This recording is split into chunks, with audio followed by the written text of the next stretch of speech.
Bonjour, je suis un élève de la MFR de Sainte-Geneviève-des-Bois. Je m'appelle Maxence et je suis en compagnie de mon camarade Timéo.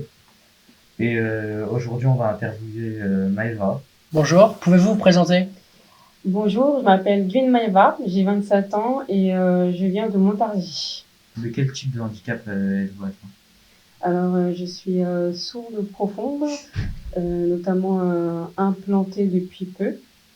Est-ce que votre handicap est héréditaire? Oui, mon père est comme ça et j'ai hérité ça de lui. Et si jamais j'ai des enfants, bah, ils peuvent aussi être atteints de la surdité. Et est-ce que vous prenez des traitements? Non, je n'ai pas de traitement à prendre. Avez-vous une prise en charge? Alors, bah, je la pris en charge avec la sécurité sociale et la mutuelle. Mais on a quand même une partie où faut payer. Par contre, pour les implants cochléaires, par contre, c'est pris en charge par la sécurité sociale et l'opération, parce que ça a un coût vraiment considérable. Est-ce que votre handicap vous apporte des difficultés physiques ou morales? Physique, hein, je dirais, je sais pas si ça peut, je dirais plutôt fatigue, parce que le fait de se concentrer toute la journée sur la compréhension, la parole, sur notamment les bruits en arrière-plan, c'est très compliqué parce qu'il faut avoir un maximum de concentration. Et en fin de journée, ça peut créer des maux de tête ou beaucoup de fatigue. Et morale, je dirais, enfin ça dépend des personnes. Pour ma part, morale, c'est plutôt, comment dire, les manques de confiance en moi. Depuis que j'ai commencé à avoir mes appareils, je les pris mal. Et bah, avec les moqueries, les discriminations que j'ai subies durant ma vie, bah, ça fait que ça atteint quand même un peu le moral, quoi. Est-ce que vous avez les aides de l'État? Les aides de l'État, bah, je perçois l'allocation adulte handicapé qui est donnée par la CAF. Donc ça, je les ai depuis mon diagnostic, et c'est à vie. Donc c'est des aides qui me permettent, comment dire, ouais, c'est des aides qui me permettent, oui, c'est des aides qui m'aident beaucoup, quoi. Avez-vous un emploi? Non, je suis en recherche d'emploi. Je suis actuellement dans la couture. Je fais des études dans la couture et j'ai une licence costumière. Et malheureusement, je suis en recherche d'emploi, que c'est un peu compliqué dans cette euh, dans cette zone. Donc du coup, c'est beaucoup sont dans les grandes villes, Paris, Orléans, Tours. Donc c'est un peu compliqué en ce moment. Avez-vous déjà reçu des critiques sur votre travail? Alors jusqu'à aujourd'hui, non, jamais. Pendant mes stages, ça s'est toujours bien passé. Certains étaient très compréhensifs par rapport à mon handicap.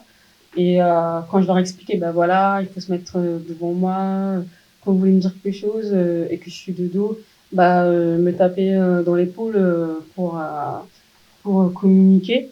Et si jamais j'avais besoin d'une pause parce que je commençais à saturer, il n'y avait pas de souci. Donc franchement, pendant les stages, c'était nickel. Avez-vous rencontré des difficultés de déplacement et quel transport utilisez-vous? Alors oui, faut dire que je suis quelqu'un de très timide et très réservé. Depuis toute ma jeunesse, j'ai eu beaucoup de mal à faire les choses de moi-même, d'aller vers l'avant. J'avais toujours peur que quelque chose allait, comment dire, par rapport à mon handicap. En fait, je me cachais derrière mon handicap. Du coup, ce qui m'empêchait, par exemple, d'aller trouver du travail toute seule, d'être confrontée aussi à la réalité de dehors. Pour les transports, j'ai eu beaucoup de mal à prendre le bus et notamment le train. Le train, j'ai commencé à le prendre quand j'ai fait ma formation sur Paris, de costumière. Donc au début, je le prenais avec quelqu'un pour me situer, pour me situer. Et ensuite, ça allait tout seul. Je prenais le train facilement. Donc j'étais assez fière de moi parce que c'était un grand pas que je faisais dans la vie, dans la réalité. Est-ce que vous trouvez que les lieux publics sont assez aménagés? Non. Non, certaines oui, mais ça me manque encore d'accessibilité. Pas forcément pour mon handicap à moi, mais pour tous les handicaps, tout ce qui est autisme, les personnes qui sont en chaise roulante, qui ont des maladies chroniques, parce que 80% des handicaps sont invisibles. Et souvent, bah, ça, évidemment, personne ne le voit. Donc, il y a par exemple, au cinéma, c'est très compliqué d'aller voir un film parce qu'il n'y a pas de sous-titrage. Donc, du coup, on est obligé on va voir un film, du coup, on est obligé de se contenter du film sans sous-titrage. Et c'est vrai que c'est dommage. Là, en ce moment, mon père, il travaille au cinéma. Donc, il a souvent des propositions de mettre des films en VO. Mais voilà quoi, il y en a, mais c'est pas assez. Et pourtant, il y en a de plus en plus de personnes qui sont sourdes et malentendants. Et je pense qu'ils aimeraient aller au cinéma, comme tout le monde, pour regarder un film. Et ça aussi, c'est le problème avec. Je pense que c'est le problème aussi de partager ça avec des personnes de notre situation et des personnes qui sont entendants, qui n'aiment pas forcément avoir les sous-titres. Donc ça aussi, c'est un gros problème quoi. Comment vivez-vous en société? Alors au début, je l'ai vu très mal. Comme je disais, j'étais très renfermée, très timide. Je n'osais jamais aller vers les personnes qui me en premier, c'est toujours eux qui venaient faire le premier pas pour me connaître. Une fois que la discussion entamée, bah, j'étais à l'aise et puis j'étais, comment dire, moi-même, quoi. Je suis quelqu'un de très ouvert d'esprit, de drôle. Donc, franchement, ça, il n'y a aucun souci. Après, au niveau professionnel, c'est une autre histoire un peu compliquée. Et souvent, j'ai tendance à être timide. Donc, voilà. Quels sont les commentaires que vous avez reçus? Voilà. Quel genre de commentaires j'ai reçu? Bah alors, quand j'étais en primaire, et c'est là où j'ai commencé à avoir mes appareils, on m'a souvent dit ouais, oui, n'allez pas la voir, elle entend rien, de toute façon ça sert à rien, des trucs comme ça, ou des fois on me regardait un peu bizarrement, on me posait la question ouais, c'est quoi que t'as dans les oreilles? Et quand j'expliquais ce que c'était, bah souvent c'était celui de moquerie, et ça moi je suis quelqu'un de très sensible et qui prend tout à cœur. Donc du coup, ça m'a beaucoup énormément fait souffrir. D'où le fait que je me suis renfermée dans ma bulle au fur et à mesure. Et comment dire et j'ai beaucoup de mal à expliquer. J'avais beaucoup de mal à expliquer mon handicap quand on me posait la question. Donc là aujourd'hui, ça va mieux parce que je prends plus confiance en moi. Et j'ai aussi mon père qui est là quand je suis en situation de difficulté parce qu'il les a vécu aussi quand il était jeune. Donc j'en parle à mes amis, j'en parlais avec comment dire, les personnes qui m'aidaient à l'école quand j'avais des difficultés. Comment vous gérez votre vie? Alors en ce moment ça va, je la gère pas mal. Euh, toujours en recherche d'emploi. Et j'ai passé mon permis cette année. Bon, malheureusement, je l'ai raté, donc voilà. Et ça aussi, par exemple, voilà, au niveau du permis aussi, je trouve que c'est pas vraiment adapté pour une personne en situation de handicap. Parce que, comment dire, moi, pendant que je passais mon code en vidéo, il n'y avait pas de titrage. Donc, du coup, quand je répondais et qu'il y avait les réponses à la fin, bah, je ne savais pas pourquoi j'avais faux et ni j'avais bon. Donc, du coup, je faisais comme ça. Et donc, j'ai été voir l'accueil et j'ai demandé, bah, écoutez, c'est bien, mais j'ai un peu de difficulté. Je sais même pas si je suis en train d'évoluer ou pas parce que je n'entends pas ce que la personne a dit en fait. Je sais pas quelle erreur, pourquoi j'ai fait cette erreur et pourquoi j'ai bon. Donc eux, ils ont cherché de leur côté des astuces pour avoir le sous-titrage. Et malheureusement, il n'y avait pas. Et ça, je trouve ça dommage parce que je me suis dit quand même, on est en 2025. Il y a de plus en plus de gens maintenant qui sont sourds. C'est quand même bizarre que il n'y a rien encore qui est adapté pour être. Parce que du coup, on vient passer le permis Mais encore une fois, on a l'impression d'être un peu rejeté de la société parce que c'est pas adapté et des fois, ils trouvent pas de solution pour adapter. Pourtant, un sous-titrage, c'est simple. Il y en a quand on regarde des films à la télé, bah, il y a l'option sous-titrage. Dans les DVD, il y a l'option sous-titrage, etc.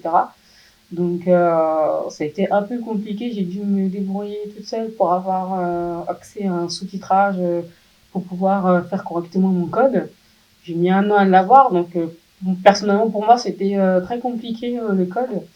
Et une fois au permis, pareil, on me disait mais du coup Maëva, comment tu vas faire parce que quand tu seras dans la voiture, forcément faudra que tu regardes la route, mais nous on va te parler à côté, comment tu vas faire pour nous comprendre. Je dis bah oui, c'est euh, c'est la question que j'avais posée au tout début de mon inscription. Donc du coup, on a dû faire mettre au point les choses, s'entraîner aussi. Donc on m'a fait conduire sur un parking pour que je puisse voir comment ça se passe et puis voir aussi si je peux comprendre les moniteurs qui parlent à côté. Donc ça a été entre-temps, j'ai fait mon opération d'un peu nucléaire. Donc après, là, du coup, j'ai dû arrêter parce que j'étais en rééducation. Je devais faire de l'orthophonie et aller à l'hôpital sur Paris 2 fois par semaine. Donc, c'était aussi très compliqué. Et là, en ce moment, je suis en conduite supervisée et, toujours, toujours à essayer de, comment dire, postuler à droite à gauche pour avoir des entretiens. Malheureusement, j'ai eu un entretien pour faire du service civique, parce que pour les personnes handicapées, on a le droit de faire du service civique jusqu'à 30 ans. Donc je me suis dit, vu que j'arrive pas à avoir un boulot en CDD ou en CDI, je vais tester le service civique pour voir ce que ça donne. Et ça s'est très bien passé à l'entretien, tout était nickel, j'ai été prise. Malheureusement, 3 jours après, on m'envoie un mail comme quoi ils annulaient le contrat à cause de, bon ça c'est à cause de ce qui se passe en ce moment avec le gouvernement et tout. Donc j'étais très dégoûtée. Et c'est vrai que déjà en tant que personne handicapée, c'est très dur de rechercher un boulot parce que souvent on n'est pas accepté tel qu'on est en fait. On est tout de suite mis dans la case handicap, oui, voilà quoi. Voilà.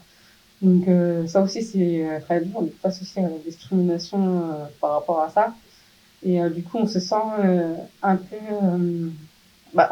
peu lésé et on perd un peu le moral parce qu'on se dit j'arriverai jamais à trouver un travail pour qu'on me laisse pas la chance d'essayer, de leur montrer que je veux que c'est mes compétences qui sont importantes et non mon handicap. Et puis chaque handicap peut s'adapter en fait. Mais là encore, il y a le problème. Il y a malheureusement, il y a beaucoup d'entreprises qui s'arrêtent à l'handicap et qui ne pensent pas aux compétences de cette personne, quoi. Donc voilà, c'est compliqué. Comment gérez-vous les regards? Alors aujourd'hui, ça va, je les gère un peu mieux. Au début, je les gérais très mal. Je cachais mes appareils. Avant, j'avais des appareils de couleur marron pour s'accorder à mes cheveux. Et dès qu'on venait me regarder comme ça, ouais, c'est quoi dans tes oreilles là, c'est bizarre, c'est des scooters. Et ça, je supporte pas. Je supporte pas quand on me regarde.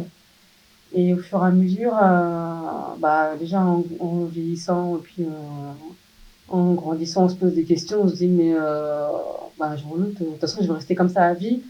Donc autant l'accepter et autant aller de l'avant, quoi.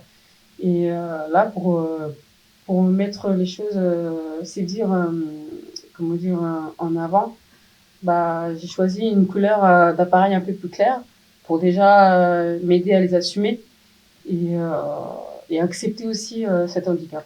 Est-ce que vous faites du sport? Oui, je suis inscrite à la salle de sport Basic où j'y vais 2, 3 fois par semaine avec mon père aussi qui fait du sport. Et pareil, ça se passe bien.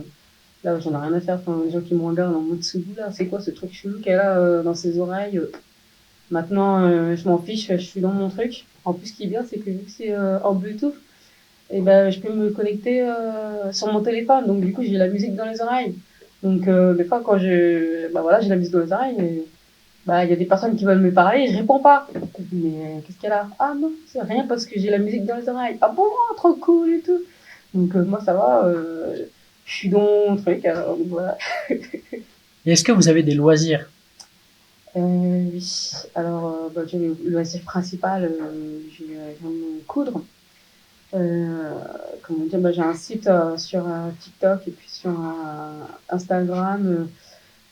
Au tout début de ma scolarisation, enfin, en entrée en lycée de couture, j'ai commencé à faire des tenues pour les poupées Barbie. Donc, du coup, je m'inspirais de films comme Star Wars, Le Seigneur des Anneaux et tout, et je reproduisais les tenues pour Barbie.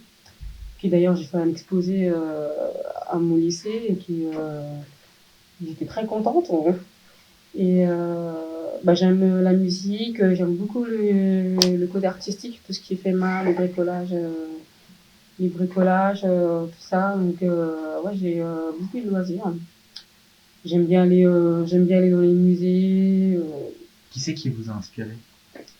Alors, la personne qui m'a inspirée pour accepter cet handicap, c'est une influenceuse Instagram qui s'appelle Rose Paynel. Et elle est aussi euh, implantée bah, depuis peu. Et elle a commencé à faire des vidéos sur bah, comment ça s'est passé son opération, comment elle a géré ça, comment elle a voulu accepter ça. Et c'est vrai qu'au début, je ne voulais absolument pas me faire implanter parce que l'appareil, déjà, je le trouvais trop gros. Et je me suis dit, ah non, moi je vais pas ça, les gens vont me regarder, et ça va être encore plus dur d'accepter bah, cet appareil-là et le regard des gens. Et du coup, bah, en la découvrant elle, bah, je me suis dit, comment dire, elle fait de son handicap une force et comment dire, elle en rit de cet handicap. Et des fois, quand je retrouve des situations qu'elle a vécues, que moi j'ai vécues, bah, en fait, on se sent pas seul. Donc, il y a ça aussi qui fait que tu as envie d'accepter cet handicap, tu vois. Ça sert à rien de rester dans les ténèbres toute ta vie parce que tu es différente. Les gens te font savoir déjà que tu es différente, mais si toi aussi tu te sens différente, bah, tu vas jamais avancer dans ta vie. Donc moi, c'est ce qu'on m'a dit et c'est ce que je me suis dit aussi. Et grâce à elle, je me suis dit, bah, vas-y, je vais faire un peu cochléaire. Moi, ça me permet d'avancer. Une fois que j'ai fait ça, hop, je recherche mon travail et peut-être que je serai beaucoup plus à l'aise avec ce handicap. Du coup, ce qui fait que je serai plus à l'aise dans le milieu professionnel. Et franchement, je lui en remercie. D'ailleurs, elle a fait un colloque il n'y a pas longtemps et pareil, avec mon hôpital, j'ai été aussi interviewée par rapport à la surdité, tout ça. Et elle était là, mais bon, moi, j'étais pas là, donc j'ai pas pu la rencontrer pour lui dire bah merci. C'est quand même grâce à toi si je suis là aujourd'hui. Donc franchement, s'il y a des personnes qui sont dans cette situation-là, qui n'ont pas de, bah, par exemple, qui n'ont pas une personne de leur famille qui a cet handicap-là ou qui n'ont pas de connaissances à l'école ou autre, qui partagent pas le même handicap, qui sont un peu seuls, bah, ils peuvent rechercher. Il y a des groupes même sur Facebook ou sur Instagram pour les personnes, pour des gens qui ont cet handicap. Ça leur permet de discuter de tous les problèmes, de trouver des solutions, de s'entraider. Et ça, franchement, c'est cool. C'est dommage que j'ai pas connu ça bien avant parce que je pense que ça m'aurait beaucoup aidé, franchement. Est-ce que vous avez un message à faire passer? Alors, oui. Moi, le message que je veux faire passer, c'est que même si peu importe l'handicap que vous avez, et il faut le surmonter parce que vous l'aurez toute votre vie. Et même si certaines personnes vous disent bah, que vous n'y arrivez pas à faire certains métiers parce que bah voilà, vous êtes comme ça, faut pas les écouter. Faut absolument foncer, croire en vos rêves et accepter ce handicap comme une force et des fois sans jouer un peu Même si je sais qu'au début, vous serez peut-être pas, comment dire, à l'aise avec ça, mais il faut le faire en son temps. Chaque chose en son temps, il faut l'accepter petit à petit. Aidez-vous des réseaux sociaux, des personnes qui subissent aussi une moquerie ou même quelque chose de positif et tout, de vous en inspirer et vous dire que malgré tout, tout va bien se passer et puis au moins vous dites que vous avez un truc en plus. Voilà.